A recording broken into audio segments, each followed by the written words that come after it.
right, Coach. I know you guys have been working, a couple weeks of practice, but I know you kind of never know what you're going to see when the lights For sure. come on and it's the games start to count. So how do you feel after coming away with a 3-1 win tonight? Yeah, I mean, I'm happy with the result. I think coming away with a 3-1 win, first game at home, obviously happy with that. I think we had moments in the game where we played really, really well.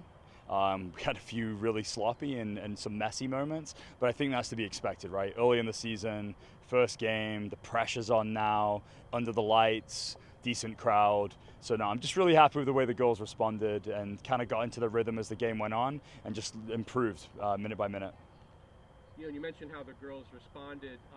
Gave up an early goal, kind of Yep. out of nowhere, and now all of a sudden you're down. I guess what was the feeling at that point? It was still obviously early in the match, but to concede an early goal like that. Yeah, I think if you're going to concede, you want to concede early, right? When there's more time on the clock.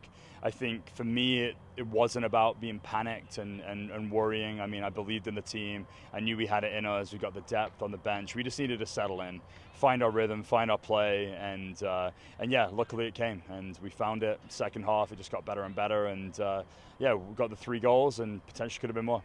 Coach, Lauren Mahoney got a brace tonight, Yep. and Brent Garner had a goal and assist. Were there any players who didn't get on the box score whose performance kind of stood out to you? Yeah, it's a great question. I think you talk about Isabel Gilmore, Taylor Green, Emmy Patera.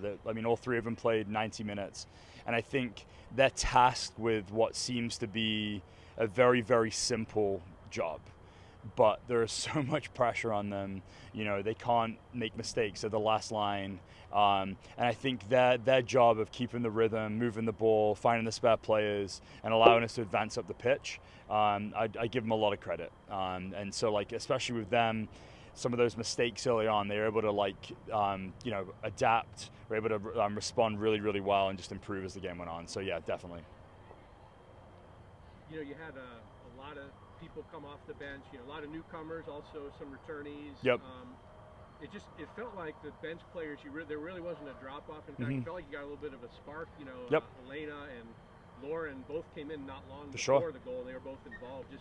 I guess it's got to be gratifying for Yep. you to know you have that depth and you can go to the bench and not have Yep. any kind of a drop off. Yeah, and I think at this part of the season, I'm a firm believer of using the bench, right? We need to get minutes in our legs, but we also need to protect the players. The games come thick and fast, and yeah, we got a lot of talent, and it's great to see players given an opportunity and then taking that opportunity. Lauren, 2 goals. Freshman, she's also not a winger. She was playing on the outside, and she's put there just because of some injuries we've had, because we trust her. We trust her feet, we trust her intelligence, and she played well against Purdue. She scored against Goshen, and she's coming again today and had a really, really good performance, and just so happy for her to get the goals. And Coach, next week you got Finley for Yep. your second game of the season. What is kind of your expectations heading into that game? Yeah, I think for me, I just said to the girls at the end, we're obviously not going to be our best at this point of the season, but we want to keep taking steps forwards. We got to control the chaos a little bit better. So many loose balls, bouncing balls. Let's get it under control quicker.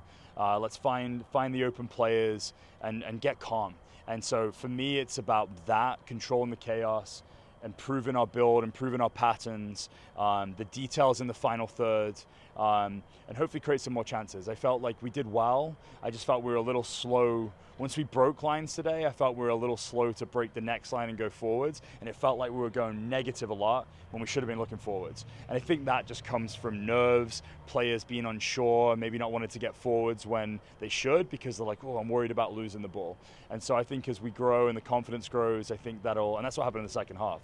People were doing what they were supposed to do, following the patterns, following the game model, and it paid dividends. So I just want to see an improvement. I want us to keep getting better every single game and keep giving people opportunities because we've got the depth and we're going to need these players.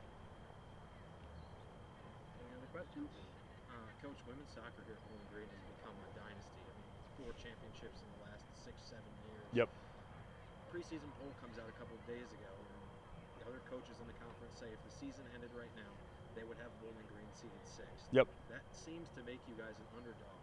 Does that preseason poll fuel you a little bit further to prove yourself as a first-year head coach in the conference? Yeah, and I think preseason polls are tough. It's like the points difference between I think it was 3rd and 6th was just a couple of points, or just a couple of votes. And so I love it. It's like I love it. Like if that's where we're ranked, that's fine. Like I think it should be used as motivation. I certainly wouldn't want to be ranked first, and have the pressure of having to go prove that. So no, it's all good. I mean, I think that's the one thing about the MAC, right? It's a really strong conference, and it was difficult for our staff to kind of select the order in which teams are going to be. And obviously MAC coaches, they don't know me, they don't know our team. It's based on previous seasons, players that you've lost, players coming in. I know teams have done really well on the transfer portal. So yeah, we just got to go play the games, and we'll see what the final scoreboard says. Final league standings. All right, thank you, Coach. All right, cheers, guys.